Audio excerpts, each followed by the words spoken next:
sim, nós anunciar que fim de setembro também tem fashion contest na Savaneta, na Pier de Brisas, e é projeto que a bem se conosco da Fundação Savaneta para a capital, e agora nós a petição para cooperar e partir no nosso serviço que está conforme a visão do governo para estimular o setor primário. De maneira que o setor primário, que está naturalmente agricultura, cria, mas também pesca. Então, aqui é uma forma que nós por estimular os pescadores no local, que nós por criar tipo de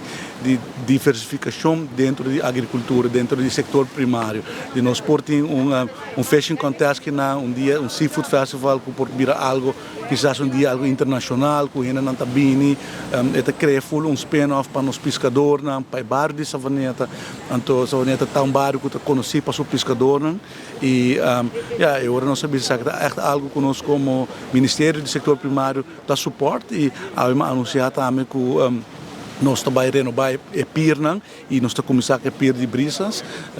a Fundação Savaneta para a capital mesa, trouxe a petição que comigo não a PIR não de mal estado e 2 semanas passadas com nossa câmbia e presupuesto de 2025 para o mês supletório nós alocar 500 mil forinhos no Ministério de Setor Primário para direito a PIR e nós estamos começando a som de Savaneta,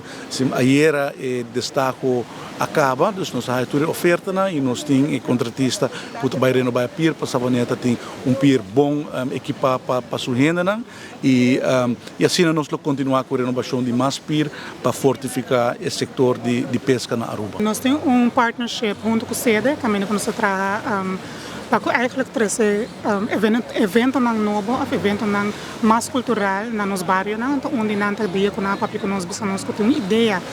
poner para mesa para que traga junto com a Fundação de Savaneta para trazer evento aqui nós desde somente acredito de maneira pensamento que nós temos também com outro evento que nós estamos vindo em outubro. Pero essa aqui está para nós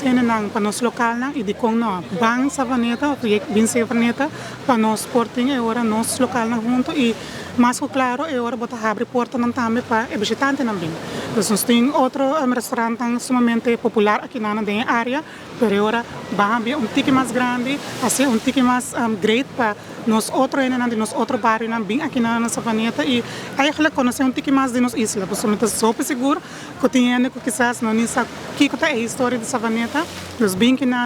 para não por também conhecer tique mais de outro bairro mais que nós temos, que não tem a primeira capital de Aruba. Então, seguramente está algo que está para trás de como oficina de turismo, não somente para os visitantes, mas a maneira que nós mencionamos também, é para nós local, então assim também organizamos algo bonito, sempre o visitante também visitar. Aqui é projeto, evento que nós temos 3 anos planeando, mas é vista que é projeto hobby grande, evento que está autêntico, com o que nós estamos buscando para promover o valor de Savaneta. A Savaneta está conhecida para tomar o distrito de Cantilama, Piscadona. Então, me quer lo que nós podemos dilante então seafood festival, onde nós podemos aire livre, canto de lama, onde nós será caia e também está largo de 2 horas para dia 28 de setembro. Para sobre uma oportunidade, nós temos 20 vendors locais que também vêm com o cliente para pescar temperado, bate, pescar, queri, calco, que também está tremendo com costa local e tem restaurante também que está vindo. Não seguro, Cocos Beach Restaurant, pero sem nós vamos divulgar mais depois, pero o restaurante tem um pouco de dificuldade, porque não tem comigo staff, com o kitchen culinary equipment, é muito fácil. Pero em todo caso, comida local também tem na granel, nós também temos stage com programa hobby amplo, então nós temos mariachi, Savaneta Brass Band, César Rolarte com Mac Coleman, nós artistas de Savaneta, pero combinar com artistas de Aruba em geral, e te quer que nós estamos donando comunidade de Aruba e turistas também, dia de evento de nosso mês autêntico de Aruba, isso é importante.